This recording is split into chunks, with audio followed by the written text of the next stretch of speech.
We're going to go ahead and get started in just a moment.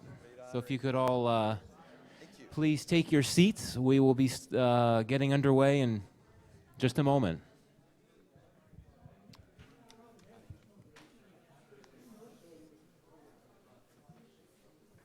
That did the trick. All right, well, good afternoon. For those of you that don't know me, my name is Michael Kugelman. I am the Senior Associate for South Asia with the Wilson Center's Asia program. Thank you all for coming, and thank you as well to those watching this event via live webcast. For the social media mavens out there, if you're live tweeting this event, please use the hashtag IndiaEnergy. You're live tweeting? Excellent. All one word, India Energy. A very brief word about the Woodrow Wilson Center.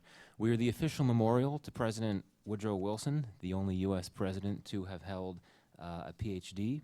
The Wilson Center is a nonpartisan policy forum that emphasizes independent research and open dialogue to inform Congress, the administration, and the broader policy community. It brings me great pleasure to be hosting the release of India Energy, The Struggle for Power, a new Asia program study written by Ray Vickery. I hope that everyone has taken a copy just outside. Feel free to do that at the end if you haven't already. And the publication is also available for free download on the Wilson Center's Asia program webpage. Ray's publication is an important one. He lays out very comprehensively, yet also very lucidly, the energy challenges that India faces and why these challenges need immediate attention. He also discusses the way in which the United States can help India tackle its energy challenges. Among the various important observations that he makes in the book is that U.S.-India energy engagement actually has a long history, both good and bad. And much of the U.S. assistance that has been provided to India since the 1950s has been focused in some way on energy issues. Now, given the subject matter of the book, the timing of its publication is also particularly good. My own personal view is that with the U.S. ending, for the most part, its combat role in Afghanistan, Washington's South Asia policy will soon not be as fixated on the war in Afghanistan and by extension on the relationship with Pakistan, as has been the case for the last 13 years when U.S. forces have been in Afghanistan fighting a war. I believe and I hope that the U.S. government will soon be able to allocate more strategic space and resources to deepen its relationship with New Delhi. And this means that there could soon be much more talk in this town about India, not just on official levels, but also in think tank communities, think tank environments such as this one. The Wilson Center is very keen to bring more attention to India, and in ways that go beyond the issues of deep poverty, economic growth, Bollywood, and so forth, the types of issues that one tends to hear in the media a lot. We want to dig deeper and look at the numerous critical challenges that India faces, one of them certainly being energy. Before I introduce Ray and our commentator, Jan Kalicki, I just want to acknowledge the work of my colleague, Mary Ratliff. If you could raise your hand, Mary, so that everyone knows who you are. Ray wrote the book, obviously, but it was beautifully edited and laid out and designed by Mary, who is the Asia program's editorial assistant. She deserves full credit for the book's appearance, so feel free to pass any compliments to her. If you happen to find any mistakes, which you will not, don't blame her. You can blame Ray for that. Or you. Well, or me. I, in fact, I was doing some proofing, final proofing of the book during a trip to India a few years back. I was in Bihar when I was doing this, and ironically enough, the lights kept going out in the hotel that I was in as I was trying to proof it, so somewhat ironic given the subject matter. Ray Vickery is someone that I'm sure just about everyone in this room knows or knows of. He is a longtime India hand. He's currently Senior Director at the Albright Stonebridge Group and of Counsel at Hogan Lovells. He was a Wilson Center Public Policy Scholar in 2008 and 2009. He served as Assistant Secretary of Commerce for Trade Development in the first Bill Clinton administration. He also played a leading role, as many of you will know, in the passage of the U.S.-India civil nuclear deal. He's the author of a book called The Eagle and the Elephant, Strategic Aspects of U.S.-India Economic Engagement, which he wrote when he was a public policy scholar here. And I still remember fondly releasing or hosting the launch of that book about 3 years ago. We're also very fortunate to have with us Jan Kalicki, who is a very noted energy security expert. Like Ray, he's had a distinguished career in both the public and private sectors. He is currently a public policy scholar at the Wilson Center. He also previously served in the Bill Clinton administration as the Ombudsman for Energy and Commercial Cooperation with the new independent states. He was also a counselor to the Department of Commerce. He's been counselor to Chevron. He's held a series of positions at Brown and Georgetown universities, among other universities. He's also worked with the Senate and the State Department. He's co-editor of Energy and Security, Strategies for a World in Transition, which is in fact a revised edition of an earlier book on a similar issue. Both books were received very well. So we'll hear from Ray first. He'll give a presentation about his report, followed by commentary from Jan. He'll talk a bit about the book, but he'll also link its themes to some broader issues of global energy security. I will then perhaps engage the two in some debate, ask a few questions before opening things up to the audience. So with that, I cede the floor to Ray. Thank you.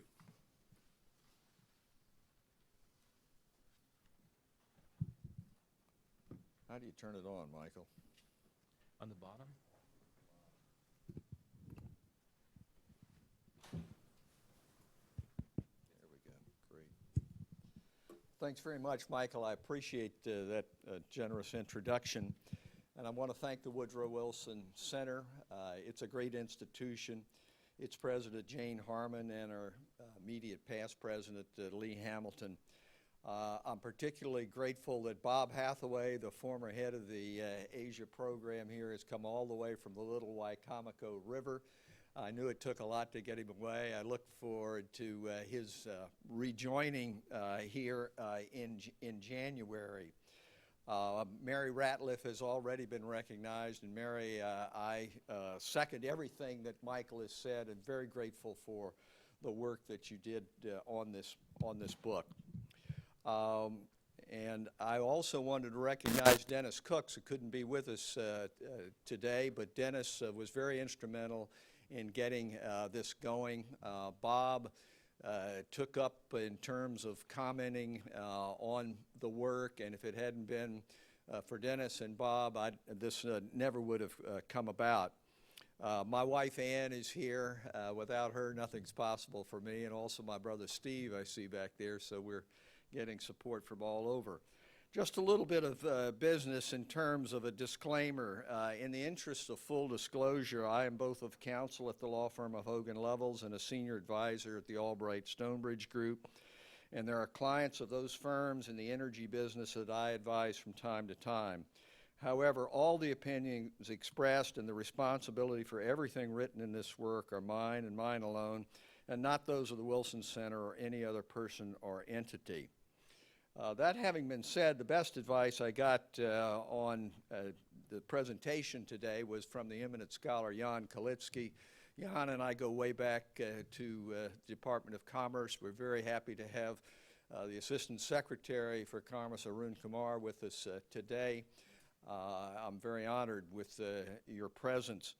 I would also like to say, though, that the best advice I got from Jan was you better start with a good joke. And Jan, I'm sorry to tell you, I don't have a good joke. But I do remember that there was one fellow that I interviewed in India who was in the energy business and private sector, and he said, listen, Ray, if we've got an energy problem, really the way to solve it is to take all the government red tape in India, put it together, burn it for energy. We got no more energy problem in India.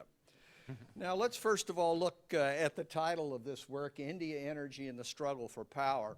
This obviously has two meanings. One, the struggle for power just to keep the lights on, to keep the computers working, to make manufacturing possible. But the second meaning is the struggle for power in the sense of international political relations. India has made very remarkable progress since independence, but is still searching, I think, for its proper role in the world in terms of being a great power. And the relationship between the first kind of power and the second is direct. Unless the problem is solved in regard to energy, it will be impossible for India to reach its proper position in the world order, in my humble opinion. Now, I think that this book is very timely. Everybody's followed the Beijing announcements of President Obama and President Xi. With the top two polluters of greenhouse gases having made commitments in Beijing, the spotlight is now squarely on India. And that spotlight gets even brighter in view of what's happening in Lima, Peru right now as the UN group on climate change is meeting. This, of course, is not unnoticed around the world. And President Putin is coming to India next week, and you can rest assured that he is going to have energy proposals with him. And those are going to be in regard to gas, something similar to what he did in China is what they'd like to do. And also he wants to take advantage of the Russian position in civil nuclear, having just completed a power plant in Tamil Nadu, which is, of course, quite ironic in view of the fact that it's the United States which took the laboring oar to open up India in regard to civil nuclear position in the world order. The thesis of this book is pretty simple, and that is that it is in the interest of India and the United States to work on energy across the board. And what does that mean? That means that you just don't look through the lens of climate change, but you look through the lens of what it is that interests India, and you look at all different kinds of energy sources. And that, as we will see, has to include hydrocarbons as well as renewables. Across the board also refers to looking at each of these energy sources as to availability, affordability, security, and environmental impact. Now, each of these terms has more than one meaning itself. Availability is not just how much of a source is in the ground or can be taken from the sun. It has to do with whether there is a practical availability. Do you have the infrastructure in place to make it a real source of energy commercially? There's also regulatory availability, because unless the laws and policy are in place, then it doesn't matter if you have the first two, because you really do not have true availability. In regard to affordability, people usually think in terms of what the consumer pays, but the question of affordability for India is much larger than that. As we'll see, India is a great importer of its energy. Unless it has the foreign exchange to be able to afford those, then that energy source is not going to be affordable. The opportunity cost, if you don't have it, comes into play as well in regard to affordability. Security, likewise, has several dimensions. There is a domestic dimension to security. Security begins at home. If you look at India's supply of coal, which it relies very much on, you have to look at the question of the Naxalite insurgency and whether or not that energy is secure at its source. And that kind of question obtains in regard particularly to India as it seeks energy in places like Sudan, South Sudan, Mozambique. I'm reminded of when I was at Petrotech last January, and Mozambique came up as a source of natural gas, and you looked at the flag and it had an AK-47 on the flag. And I thought, well, that might not be the very best indicator of the stability and the security at the source. And of course, security in a more common vernacular would have to do with whether or not it is in a war zone internationally and whether or not energy sources can be brought to India across the seas, and naval security is very much a part of that. Environmental impact. I like to think of environmental impact rather than in terms of climate change. It is true that climate change may be the great crisis facing the world, but the reality is, particularly in India, that environmental impact in terms of health impact on really millions of people is of a very salient and importance today, not what's going to happen in 20, 40 years, no matter how important that may be at that point. So the best way forward to make progress, in my judgment, and this is the second part of the thesis, is if you're going to make progress on climate change, you ought to take this broader, more holistic approach in order to be able to do that. Now, Bob Hathaway was very adamant when we first started talking about this. Ray, what is the purpose of this book, and why are you doing this?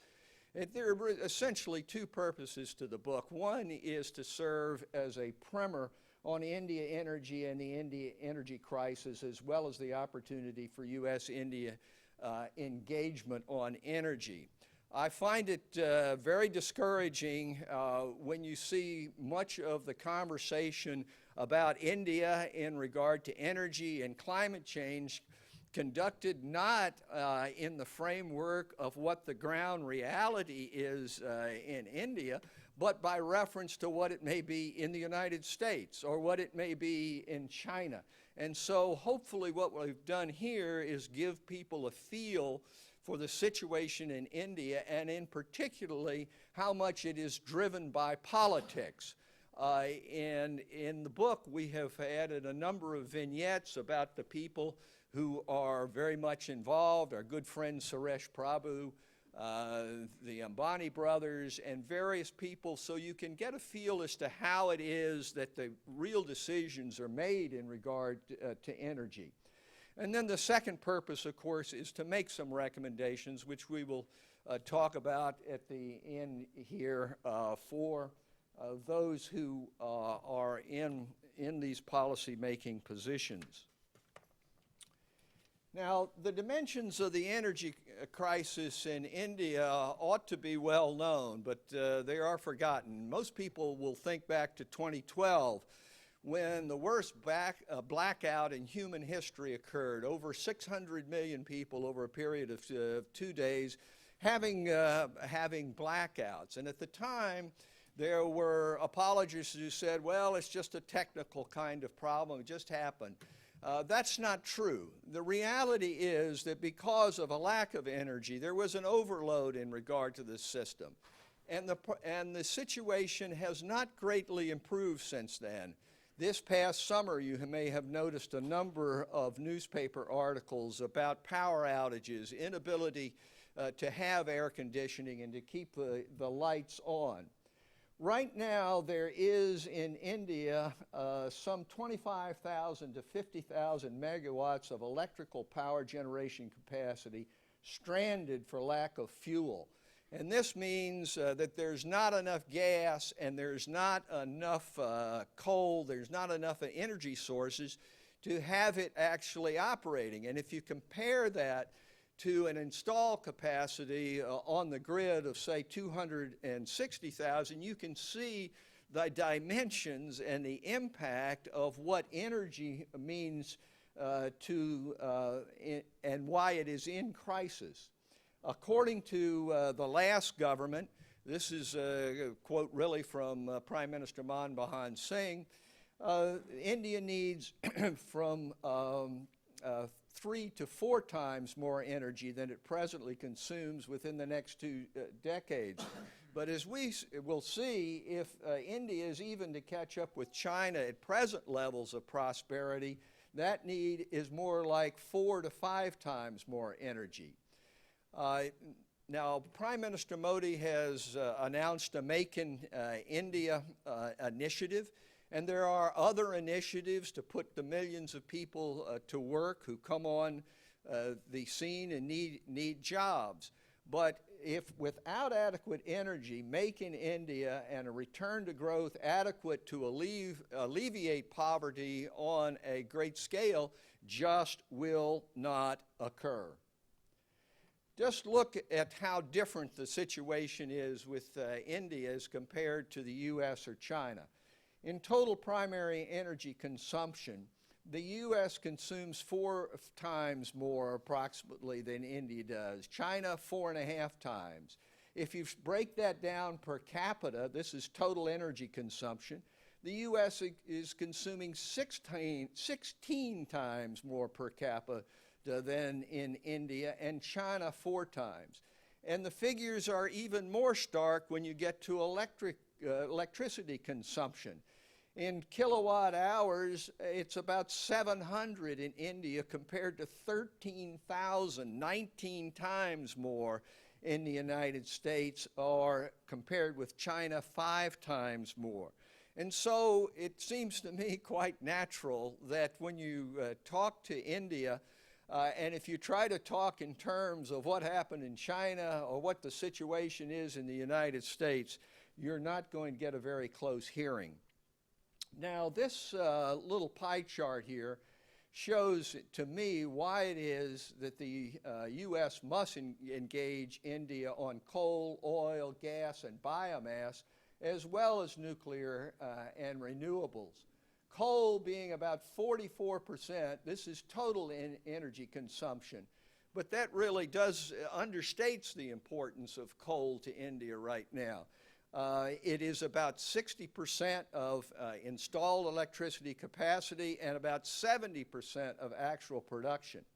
One of the most amazing things about this chart to me is that biomass and waste, this is the most primitive kind of energy source by and large, and is basically composed of sticks, grass, wood, dried dung, is as important to the whole energy mix as is petroleum.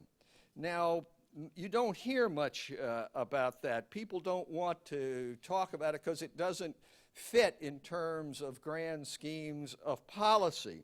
But if you look at this, 79% of all residential energy demand in India is being supplied by biomass. And if you go into the countryside where 2/3 of the people live, it is about 90% of the energy consumption. And this is a tremendous public health problem. The estimates are that between 400,000 and 550,000 people each year die prematurely from inhaling the results of this biomass in the energy mix. Now, in terms of security and international relations, what's usually thought about, and rightly so, is in terms of petroleum and petroleum derivatives. And here you can see why that is. 80% of its petroleum approximately comes to India from foreign sources. And what are those foreign sources? Those foreign sources are in the Middle East: Saudi Arabia, Iraq, Iran, other Middle East, not to mention in Africa, Nigeria, other Africa, Sudan, and so forth. Under that kind of a scenario, it is absolutely essential that India be involved more proactively in regard to international security matters. Now, I want to say a few words especially about natural gas, and particularly U.S. natural gas. The U.S. is now the world's largest producer of natural gas. It is affordable because it is, the price is set not by reference to oil and not by a bureaucratic process, but because it's a market process. I would have to say that our gas is probably as secure at the source as any in the world. Now, this chart is from a study commissioned by the Petroleum and Natural Gas Regulatory Board of India. And this is the business as usual scenario for what happens to natural gas going out to 2030. And this is even with imports at present level. And you can see the kind of gap that there is here in the between the actual need and what will be available unless some policy changes are made in this area. And we shall come to what those policy changes are in a few minutes. Now, there has been a lot of talk about natural gas as a bridge to the future. And then there are those who say, well, it's just another kind of hydrocarbon. Vice President Gore makes, former Vice President Gore makes this argument. It's just another hydrocarbon, so why should we fool with that? And I think the answer is in part from this simple little chart. You can see in regard to these greenhouse gases, carbon dioxide, and in regard to nitrogen oxide, the very great differences between natural gas, oil, and coal. And the contrast is even more stark if you consider natural gas in relationship to the other kinds of pollution. Sulfur dioxide is that which produces acid rain primarily, and you can see the difference here. Particulates, that of course is a major health concern. Mercury in terms of what it does to food supply in the oceans of the world. There is a very strong statement from the President of the United States in his climate change plan concerning gas as a bridge to the future, and I think that that's the right one. Now, as was said by Michael, I spent a lot of my life, 3 years of it, working on the U.S.-India civil nuclear deal. And I'm very happy to say that Prime Minister Modi has reiterated the ambitions and goals of India in terms of using this energy source. But if you look at this map of where nuclear power plants are and where they're planned, the ones which are in operation are in the dark, and then the lighter are the ones which are planned and likely to come about, and this comes from an industry group. You will see that the Russian plant is operative here, Kudankulam down in Tamil Nadu. Another plant is in the works. And as I said, when President Putin comes next week to India, you can bet that there will be other projects which he will have proposed. And if you look over here at Jaitapur, this is a French plant, and it's up and running. Now, the unspoken part, or not an unspoken, but an unwritten part of the civil nuclear deal was that the U.S. was to get two sites, one for GE and one for Westinghouse. The one in Westinghouse was to be in Gujarat, and the one for GE down in Andhra Pradesh. And you will notice that they're not even on the map. And the reason for that is that liability considerations, or a primary reason is that liability considerations have kept this from going forward. Now, I think that we ought to ask ourselves in the United States, why is it that the Russians and the French are able to put up their plants, but we're not? Well, one reason is, in my opinion, that we've basically conceded the liability question to our companies and their lawyers in regard to what is possible. The other part of the problem is that the United States government has not stepped up to seek a public-private solution that would enable this to go forward.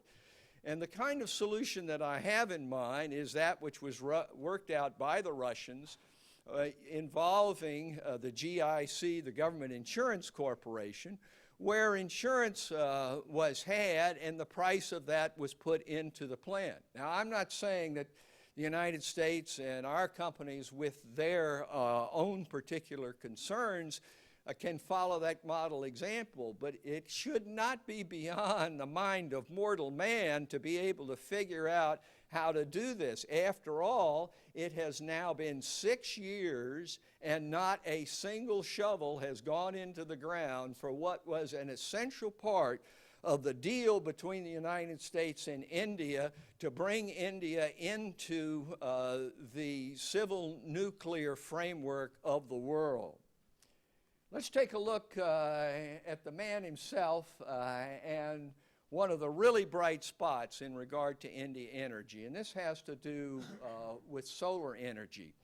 Those of you who follow this area may know that in his budget in June, Prime Minister Modi announced 4 new ultra-mega power solar power projects. And one of the great things about it is it's being financed in part with an increased tax on coal. So in my view, that's a win-win kind of situation and is indicative to me of the hope that we have in terms of this particular administration. There are even more ambitious announcements that have been put forward at the summit, which I attended September the 30th at the time of Modi's visit here. There was a lot of excitement about the Modi administration having made statements about wanting to take the present goal of 22 new gigawatts of power by 2022, which was the last Indian administration's goal, and make it 10 times that. Well, of course, there's a problem with that. And the problem is that for every gigawatt of new electricity, it's going to cost about $1 billion to be able to put that in. So you'd be talking about $200 billion of financing to meet this kind of goal. This cannot be done by India by itself. And the United States has an opportunity as the greatest source of capital in the world to be able to step up and work in a public-private partnership in order to be able to meet that kind of need. I'd just like to show a couple of slides here, again emphasizing how different the India situation is from that of the United States or India. This is total output of CO2, and you will note where China is up here, and you will note where India is down here. Now, people say, well, but it's 5.1% growth, which is almost that, and so it's going to come up. Well, yeah, maybe that is. But it seems to me that that must be taken into account. China really is the outlier when it comes to CO2 among the major producers, and not India. On a per capita basis, the situation is even more stark. This is the USA per capita. This is India down here. So if you start talking to India about CO2 and who's an outlier and who has to step up, one of the immediate questions is, well, wait a minute. You guys are up here. We're down here. Why is it that we're the ones who are supposed to step up? And in order to work that out, it seems to me that there have to be policy changes on both sides. The book itself has a great deal more in terms of specificity in regard to recommendations, but I've just put forward these 3 general areas. The first is the Indian energy crisis requires a continuation and extension of economic reforms the kind of reforms that really remade India and remade the U.S.-India relationship in the early 1990s, those kinds of reforms have to be extended root and branch throughout the energy sector in India. That means that Coal India, which is one of the most perverse monopolies on the face of the earth in regard to India, both being inefficient and corrupt, has to be broken up. There has to be competition and accountability introduced into it. The mere selling off of portions of the capital of Coal India to the private sector is not going to change that culture, and it requires a more thoroughgoing reform in that regard. The same sort of thing might be said in regard to oil and gas from domestic purposes. You will see in the book itself there's a great deal of the time of the book devoted to questions about pricing of natural gas. And that really is an example of why it is necessary to be able to use market mechanisms. Now, there is some good news. There have been decontrol of diesel. There's been a new formula put in for natural gas. But those kinds of reforms, in my view, must take place. These reforms have to take place holistically on a fuel-by-fuel analysis of availability, affordability, security, and environmental impact, the four basic elements of a framework for analysis. And India cannot expect to meet its energy needs purely from domestic sources, and it therefore should act as an international procurer of energy with due regard to its overall international interests. Now, what does that mean? That means if you're importing 80% of your oil, 30% of your gas, and even up to 20% of your coal, that the idea that somehow you're going to be non-aligned and step back and not see the relationship that you have with others who have have similar interests, you're not going to be able to meet your own interest. The first thing that India needs to do is to join the International Energy Agency and participate in that. It now has observer status. The U.S. needs to take some reform steps as well if we're going to engage with India. It has to be on all fuel sources, on those same four elements of availability, affordability, security, and environmental impact. We need to end our energy protectionism, particularly in regard to LNG and in regard to oil. In regard to LNG, we discriminate against India. India does not have a free trade agreement with the United States. Therefore, it has to go through a different and more burdensome process than those countries which do have a free trade agreement with the U.S. There is question whether this is even WTO compliant to have this kind of distinction, and it's certainly not in our own interest. Most importantly, we need to work with the Modi government for public-private end-to-end energy infrastructure solutions that will benefit both the U.S. and India. Again, taking natural gas, it's not just a question of will I sell you natural gas at a low price. There has to be the liquefaction plant on this side. There has to be transportation that will go. There has to be regasification. And then there have to be pipelines and distribution facilities. And the same kind of analysis occurs in regard to every kind of energy. In regard to the solar energy, I have talked about the problems in regard to being able to finance. Well, the United States not only has finance, it has technical solutions available as well. So we need to be able to sit down and work through how that goes. And it is not going to be in the interest of either the United States or India to continue with the WTO a lawsuit between U.S. and India in regard to solar energy.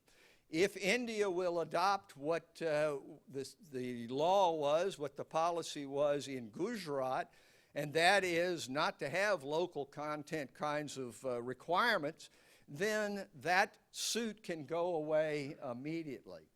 So we need to be able to do that on an across-the-board kind of basis. In conclusion, the basic solution to India's energy crisis can only be achieved through the exercise of political will. The United States is not going to solve this crisis for India nor any other nation, but we can help if India will take the steps necessary to be able to bring about economic reform throughout the energy and power sectors. And of course, the very good news is that Prime Minister Modi is now in a position to be able to do that. It won't be easy, but in the past, those who know India know the excuse has always been, well, we'll lose our majority in the Lok Sabha and we'll be out. And for the first time, you have a government there that does have a majority in the Lok Sabha and a strengthening position in the Rajya Sabha as well. I believe that energy still presents a great underutilized opportunity for bringing the U.S. and India closer together. And this is not to denigrate the great amount of work that has been done in this area already. Tom Cutler is here. He's been at the DOE and on the forefront for almost 2 decades in terms of working through these kinds of problems. But we're just scratching the surface in that regard. And if we don't seize this opportunity, you can bet that Russia is going to seize this opportunity, and China is not going to be much far behind in terms of trying to meet this gap. So the full utilization of the opportunity requires a holistic approach, focusing on energy availability, affordability, and security, as well as environmental effects. And I believe that this is the path forward on both economic development and climate change, and that's the purpose of this book. Thank you.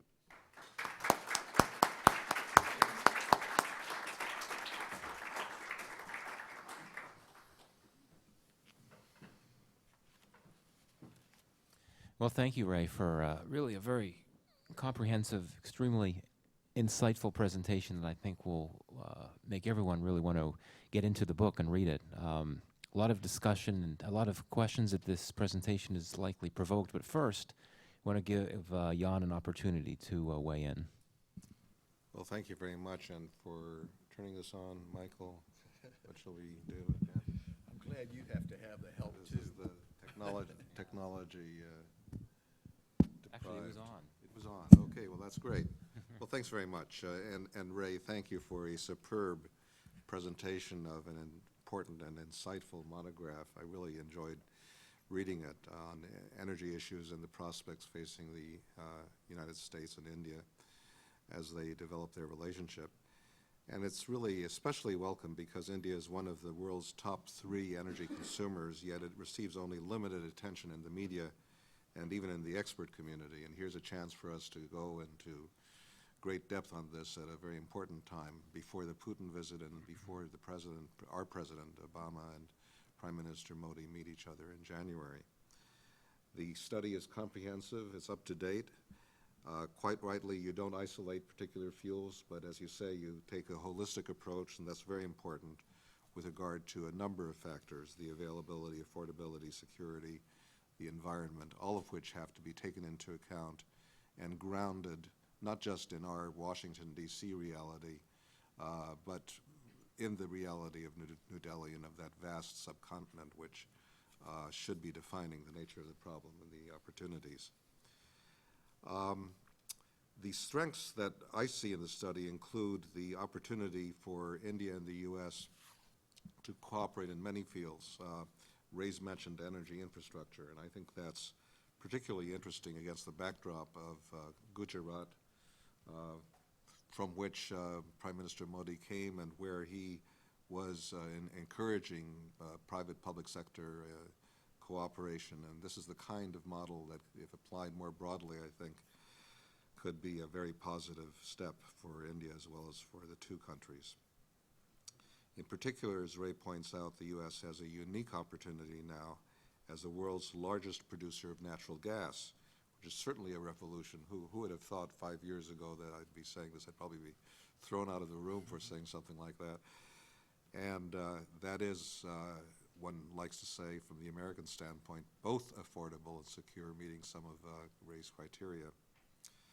Second, the study gives the reader fresh perspectives in new and significant ways. Ray mentioned that Prime Minister Modi is willing to take on coal. Imagine taking on coal here in the United States. I don't know that we could do that. But that is a major pollutant, and by taxing it to promote solar development, that's the right policy approach, and it's interesting that he's showing leadership in that area. India has a major development challenge. It simply will not meet its economic growth goals unless it supplies the energy that's required, and that's just a major challenge, as Ray makes very clear in his presentation. And it was certainly an eye-opener for me that India uses just as much biomass and waste as it does petroleum and petroleum products. Certainly hadn't thought of it in that context before. I knew that there was a lot of biomass being used, but not quite that much proportionally. Ray also mentions the challenge potentially commercially from Russia, and it's clear that Russia's pushing hard to be a primary energy partner. Rosatom is very commercially oriented towards international cooperation, so we can be sure that the nuclear power plant issue will be part of that agenda with President Putin, and also the matter of LNG and gas exports, in which the Russians have concluded a very major deal, as we know, with the Chinese. I like to say about that deal that it may be the deal of the century, but it may take a century for the deal to be accomplished. But that's a little bit off topic. Third, Ray's study puts India in a different environmental dimension from conventional wisdom. India has been criticized as obdurate, and I think not unreasonably, and maybe that's an area where we could talk a little bit, in the fight against global warming. I think that more leadership can be exercised by all, including India in this regard. But as Ray points out, on a national basis, it's China, not India, that is the outlier on CO2. And on a per capita basis, it's the US, not India, that is the outlier. We know that just last month, Presidents Obama and Xi Jinping took a significant step on CO2 goals between now and the year 2030, and while people might say the Chinese could do a lot more, the fact that they are talking about capping and about more ambitious targets is a positive step, driven primarily, I would think, by domestic imperatives, but dovetailing very much with the international agenda. And if President Obama and Prime Minister Modi rise to that occasion in January, we have the possibility of greater alignment, not just bilaterally between the U.S. and China and U.S. and India, but more than that, and for any kind of positive message to come out in the new year involving India and China and the U.S., again, that'll be met with some incredulity on the part of those who have been in the wars on environment over the years, but also with some distinct pleasure and enthusiasm as the start of perhaps a new approach in this area. As Ray points out, it's important for us to do this as part of a larger strategic energy and trade partnership rather than treating the environment separately as a sensitive item on our agenda. And even if the national targets still differ significantly, as I'm sure they will among the Chinese and the Indians and the United States, as I said, I would like to think that this would give some real impetus to the climate negotiations and talks that are underway. And we can only hope that each country will be up to that opportunity. So this leads to my final point, and that is not only the interest, but the timeliness of the India study. Ray Vickery has produced an excellent analysis, not only for Indian energy policy and U.S.-Indian energy relations, but specifically for the upcoming U.S.-India summit meeting, and energy should be right high up there on the summit agenda. Thank you.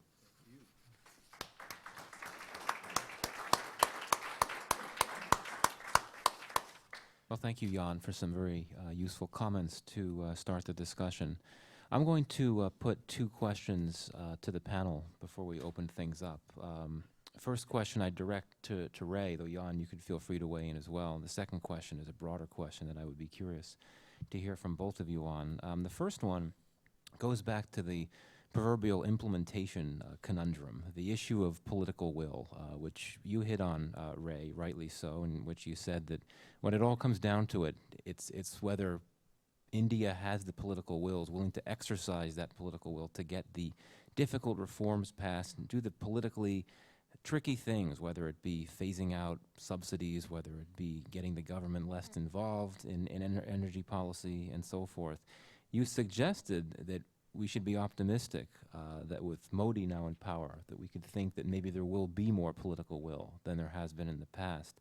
But I guess the question is, can one single leader and one single government, even one with a very strong mandate to get things done, can it actually be in a position to get things done, given the various structural constraints in place in India, which we can imagine what they are? Is there any way? Can we really be optimistic? What is the extent of our optimism, and do we have to worry about institutional factors separate from personal leadership or other things like that from getting into this? So the issue is, how far can Modi go? I guess that's the question, the first question. The second one, it gets into really national security issues. What would you say are the national security implications of India's energy needs and its energy challenges? I mean, certainly, to get more energy, India needs to go abroad, which it has, to import energy, and it imports a lot of its energy, as you noted, from the Middle East, a very volatile region. India, of course, has long been looking for sea-based energy resources, which brings up its own types of questions. So what do these things mean for national security institutions, such as the Navy, the Indian Navy, for example, and what perhaps could be the implications for national security policy? Well, I think that those are very good questions. Let's see. Is this on? Good? Yeah. Oh, great. You're absolutely right. I'm not a believer in the great man theory of history, that one person changes everything. But it can make a difference. Here is a case in point. India now loses about 30% of its electricity. It's either stolen or given away, not paid for. And there is no economic system that is going to work if a third of the output is being stolen or not paid for. Well, one of the things that you may have seen in the press this week is that the Modi administration has announced $4 billion to be put forward to working on this problem. Now, is it going to change the character of everybody who is presently getting free electricity or stealing it? And are those people going to be shielded by political bosses in many instances? Yeah, that's going to happen. But it does give, it seems to me, some reason for optimism. Also, you may recall when Prime Minister Modi was here in the Madison Square Garden appearance where I was, and we wrote a little a piece on it. There was a reference that he said, I have made people in the bureaucracy show up for work on time. And that is a major story. Now, he said it shouldn't be a major story. But that, it seems to me, is the kind of optimism you have. I think the pessimistic side of it is, will the weight of institutional imperatives, particularly in regard to corruption, overcome this? And I don't think that there's any secret that there are a lot of sweetheart deals within Indian bureaucracy both in terms of the main bureaucratic operation and in those companies which are owned, which have which establish interest against being able to reform. And so, yes, it is a problem. And one of the reasons that this issue is so exciting to me is obviously I'm a firm believer in India and what it's been able to do in regard to democracy. But how India is able to come to grips with this crisis and what it does and how it does will determine not just whether the crisis is solved, but really will determine much about the character of the democracy itself as we go forward. And those of us in the United States should not necessarily look down our noses at this very messy process, because you remember Boss Tweed, you remember the era in which the people didn't even bother to hide the fact that the senators were bought and paid for up on Capitol Hill. We have gone through that kind of process and that sort of inertia which has to be overcome. So I think the question is very good. On the national security one, I think that you have put your finger immediately on what is the most obvious. If you're talking about security, and of course security has a lot of different meanings now. You talk about energy security, food security, health security, and so forth. But what I take it to mean is, and this is what many who are in the business think of, and when they think of security, military, strategic security. And the obvious area is in regard to freedom of the seas and what happens in regard to the Navy of the United States and that of India. You're familiar with the Malabar exercises, which have gone on for some time. Those were very much diminished over the past, 5, 10 years. They need to be brought back to a level of interaction between the United States and India in that very important naval strategic area. I'll give you another example of why this is important. And you know about this, Michael, because you and I co-authored the article on it. And I was happy to be able to be with you on that. And that is, if you look closely at the joint statement which was put out by President Obama and Prime Minister Modi when he was here on September the 30th, there's a very interesting part about converting the Indian program of Look East to Act East. And the Act East, which is talked about in that statement, has to do with China and what China does in the South China Seas. And it is not coincidental that India has made a deal with Vietnam for offshore exploitation of oil and gas. And it has a stake there, and it wants to see that stake protected. There are reports that the Indian companies involved, parastatals, wanted to pull back, but were told by the government of India, no, we're not pulling back. We're going to be involved. So it seems to me in that whole area of what happens in resolution of these territorial disputes, which are maritime, and the freedom of the seas will be the primary area of impact. But it is across the board, and as you know from my earlier book, I am a great believer that what happens in regard to the commercial and economic engagement is a driver across the board, and particularly in what happens in the military security. And the obvious point in terms of what we've seen today is civil nuclear. I mean, we would have never sold $9 billion worth of defense products and become the #1 supplier to India on defense matters unless the civil nuclear deal had gone through. It just never would have happened. And that, it becomes a primary part of the international security relationship between India and the United States. Yeah, let me just add a little bit to what He Ray wrote says. the book on it, so. I wish I had the book here so I could wave it around, Energy and Security, 2nd edition. But Before getting to that, I'm very much struck by still the stove-piped mindset, and it's true of most of the capitals that we're thinking about, where we think of the diplomatic issues and the national security issues in one basket, and we think of economic growth issues in the other, and oh yes, there's energy in a third. And the holistic approach that you urge us to take on India could be taken upon ourselves with salutary effect if we were to think of the policy challenges that we face, because they're all very interconnected. And one of the things that the book does is to try to put together a holistic strategy on energy security.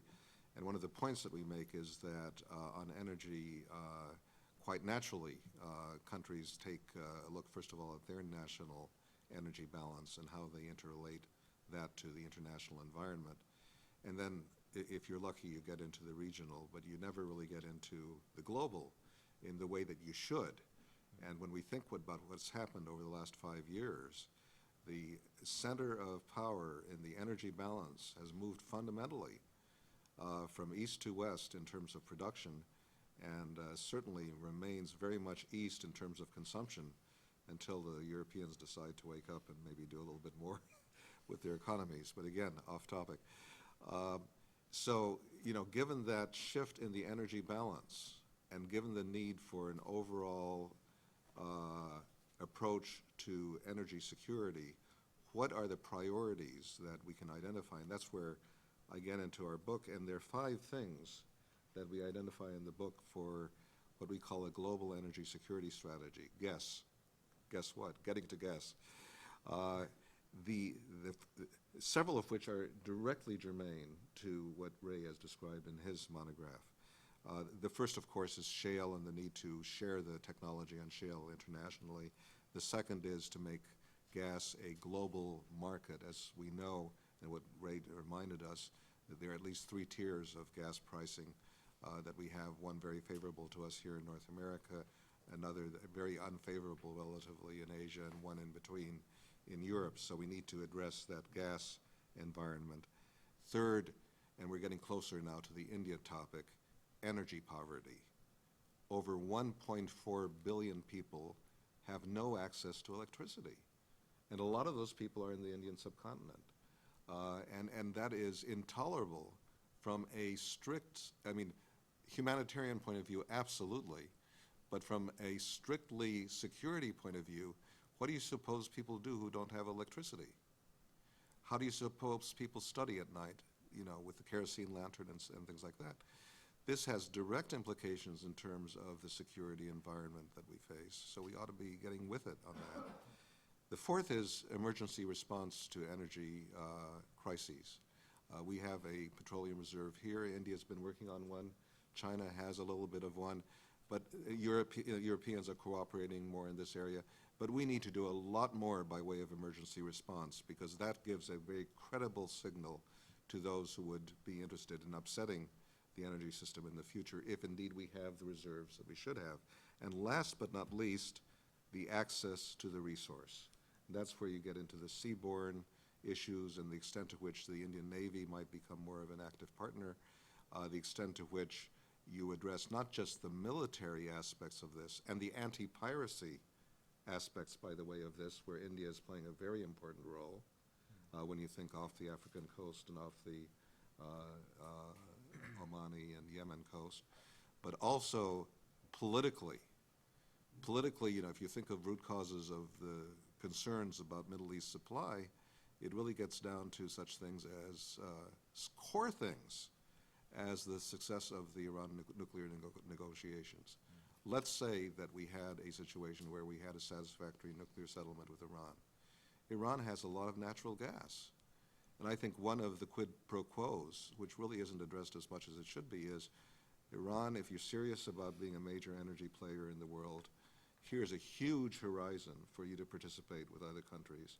And one of the main countries that it could participate, obviously, has been talked about, is Iranian gas supply to India, which, of course, has been actively discouraged because of sanctions policy currently, but would be a completely different picture in the event of a nuclear agreement. So those are just examples drawn from the book that I also hope you will take a look at, Energy and Security, from here at the Wilson Center. Okay, thank you. Well, let's go to you now. Since we're webcasting, please wait until the microphone arrives until you ask your question, until you're recognized. So we'll start the gentleman over here. And if you Mike could is give coming. your name and affiliation as well. Tom Timberg, consultant. It's an extremely rich presentation. I took the opportunity to read the thing on the web before I came, so I had some advantage. There are lots of questions, but the thing I was particularly struck from your oral presentation was the emphasis on the fact that affordability is not really, or even necessarily primarily, a question of cost to the consumer. And it seems to me that the issue is when you started talking about solar, wind, biomass, et cetera, these are energy sectors which are so heavily permeated by government subsidies and so much governed by them that I think one of the questions is, are we sure that they are affordable in their present form? This is the issue, of course, is highlighted for us by the problems of Suzlon and a number of the other large solar producers there that are getting into the problems that they are involved in. Well, of course, that has been the Achilles heel of renewables as to how much it costs. And when it gets down to it, wouldn't we rather use something that's dirty or coal, but a lot cheaper, and people can keep the lights on with it? And of course, there is the argument that, well, but if you really have the societal cost of burning the dirtier fuel, and if you priced it properly through a tax or some other way, then maybe it would be more equal, or it would be seen as cheaper. But the really good news in regard particularly to solar, and I'm glad that you read the book, my goodness gracious, and you know in regard to Suzlon, the problem there with the Cap Sharma here from Tata is shaking his head. Suzlon became such a very large producer in regard to India because of these kinds energy in India because of these kinds of subsidies.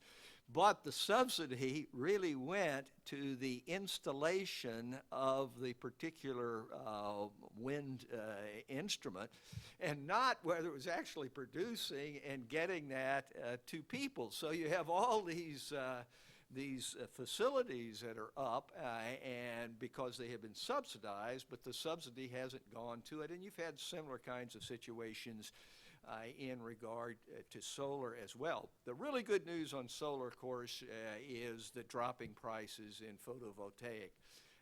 And there are two studies out recently, one by McKinsey and one by A.T. Kearney, which both predict that in terms of production by kilowatt hour, that the crossing of the lines in regard to the cost will occur in the next year to two.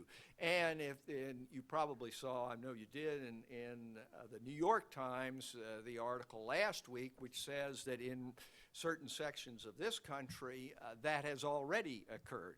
So that is the good news. And the point is, it seems to me, that yes, it takes a public-private approach. It takes contracts which are inviolate, that people can count on so they can actually do business. And then it takes the ability to use the market as opposed to using government fiat to be able to meet the problem in the long run. Thanks. My name is Ziad Al-Haddad, former Director of Operations at the World Bank, and before they kicked me upstairs, an energy specialist. That's my first love. Excellent presentation, Ray. I think that was spectacular.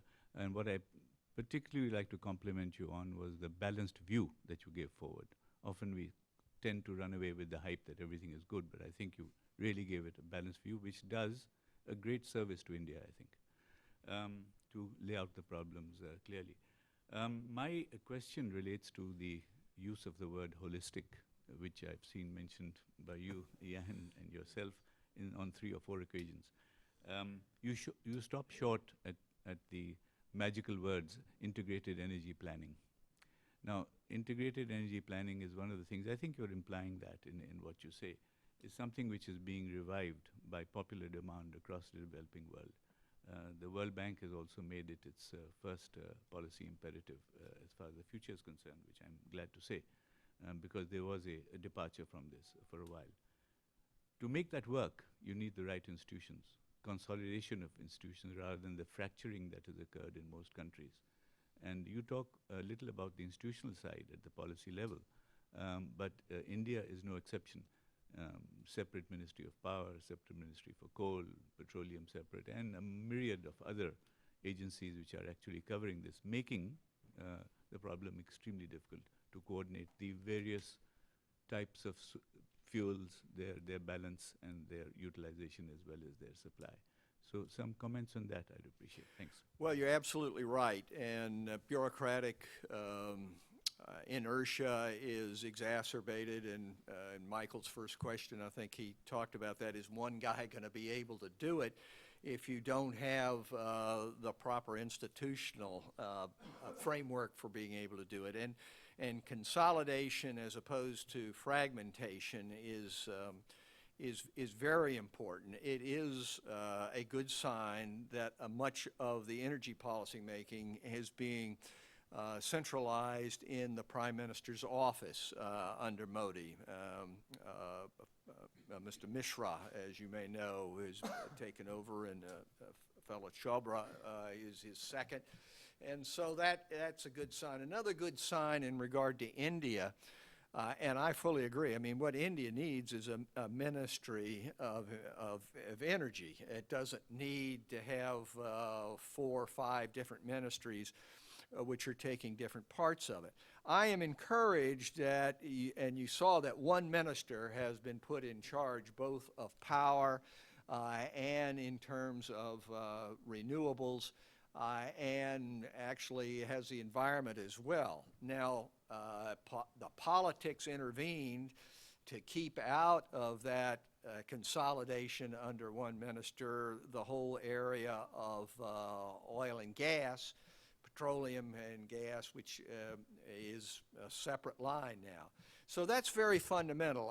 I'm hopeful that where the Prime Minister is going on this is actual consolidation of the bureaucracies, and whether you call it holistic or integrated energy planning, that you will have the institutional framework to be able to accomplish that. Very important. I might just quickly add that the international energy architecture is also hopelessly out of date. I mean, we have OPEC on the one hand, which accounts for 1/3 of the production globally, and you have the IEA, which does not include China and India, although India, I guess, is an observer, but it's not the same thing. And what we need to do is to figure out institutional arrangements internationally that can reinforce the domestic arrangements, which are fragmented as well. I'm Rajesh Kadian. Ray, terrific presentation. You didn't talk about a regional approach, a regional approach to energy, in terms of hydropower being, say, controlled from Nepal or Bhutan, being tapped, I should say, from Nepal or Bhutan, or of the pipelines that might come through Iran and Central Asia. So would you comment something about them? Well, I think that's right, and in the book you'll read that we do talk about hydro in regard to Bhutan and what is being, and that's really a great success story. Our good friend Ambassador Mira Shankar, in an earlier stage of her career, was involved in that,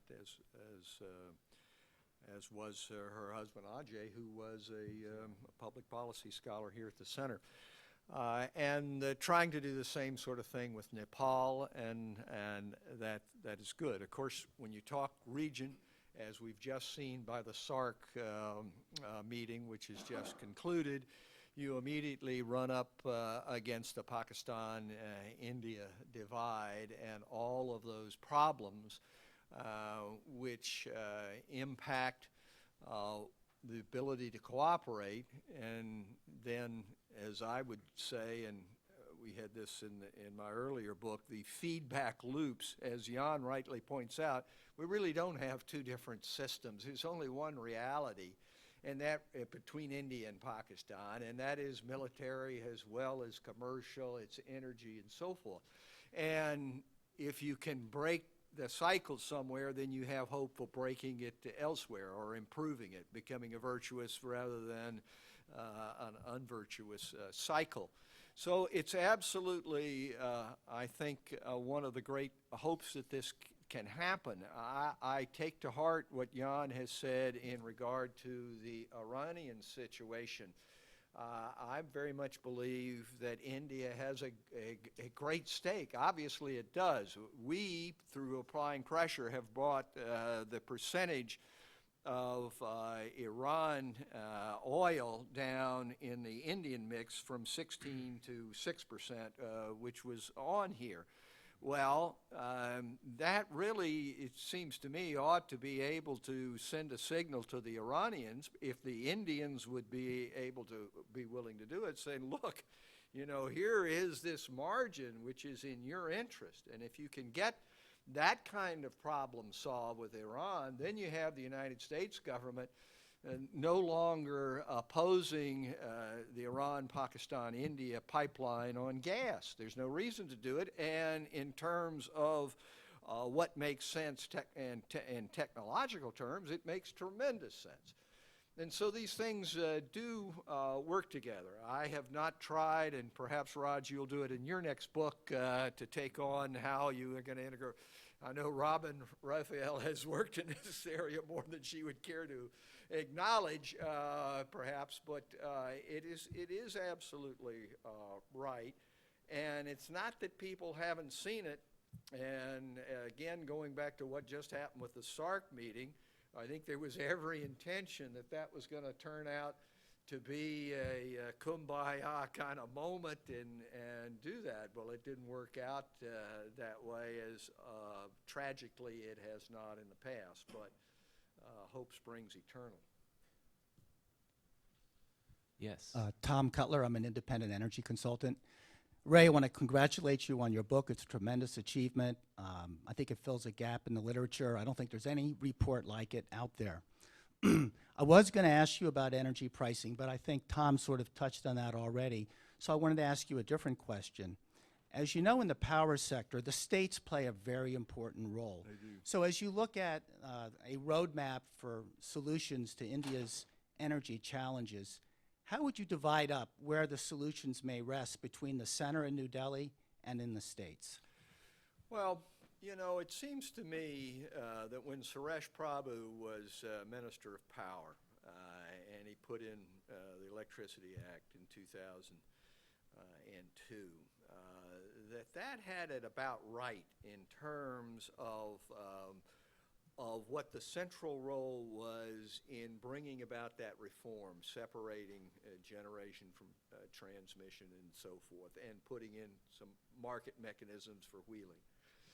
The problem was that after that, there was a step back from the central government really playing the role that it should in enforcing what that mandate was for reform. And so what happened? It went back to what Bob Rainey and I struggled with years ago, where you reconstitute the state electricity boards, and the state electricity boards then become political pawns, and you don't make that kind of progress. Now, again, I don't subscribe to the great man theory of history, but you have to admire what's happened in Gujarat as opposed to what has happened in Maharashtra or some other places in regard to the state actually trying to make this an economic arrangement as opposed to a political patronage pot. So I think the role, it is a federal democracy, much as we are. The role for the center is to set the policies in these areas, to provide the mechanisms, and then to do enforcement, if you will, while the states take over and run it from the state level. Any other questions? Okay, we have two more. I think we have to start up here.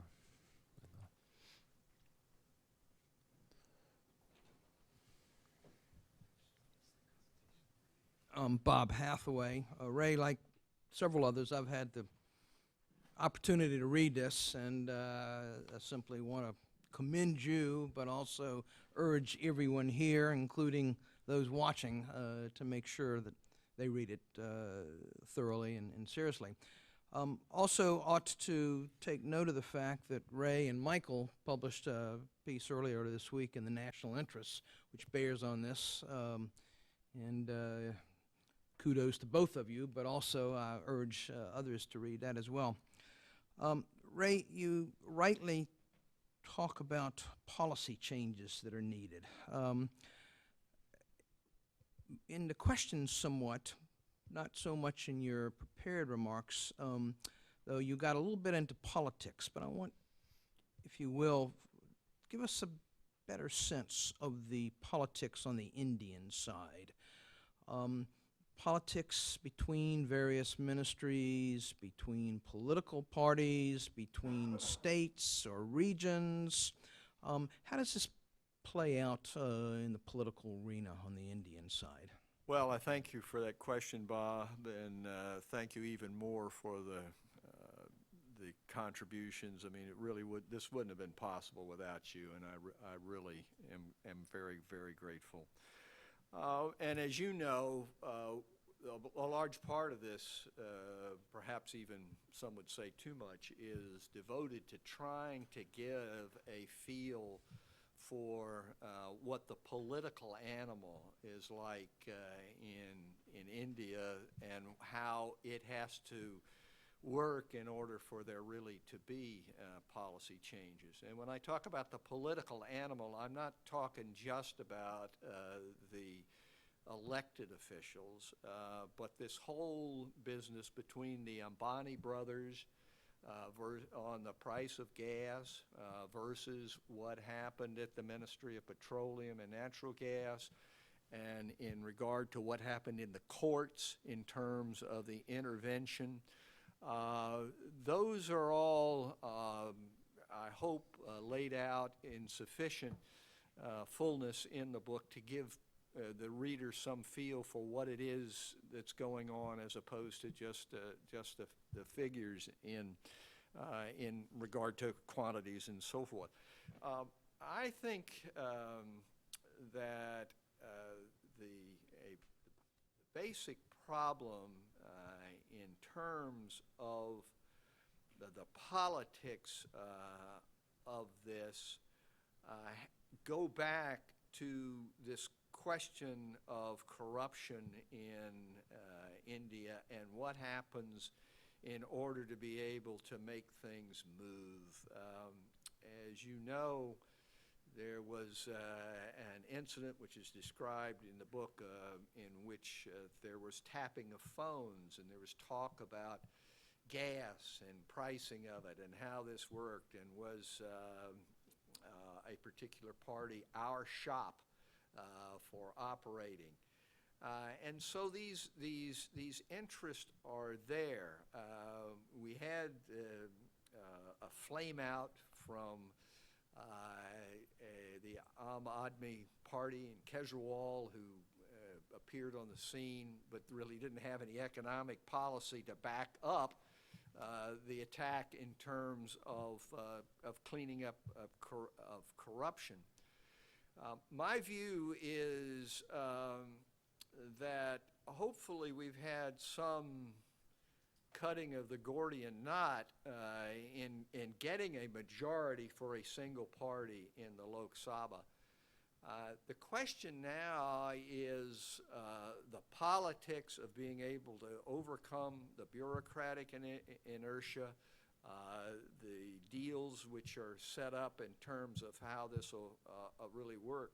You know, I heard someone say, and I think it's absolutely correct, You know, we shouldn't spend another penny on trying to tell India what it ought to do in regard to reforms or studies or how this is, because that's not the problem. The problem is the one that you've put your finger on, and that is the politics of the situation. So I think it's probably goes outside the sphere of this, but it is encouraging to me that you have an attempt now for a second party to try to be a national party, as opposed to only the Congress having been a national party in the past. And that is fueled, it seems to me, by the emergence of a middle class that is tired of the way in which politics has worked in India and is demanding reforms. And I believe that there is an impetus that can make a real difference.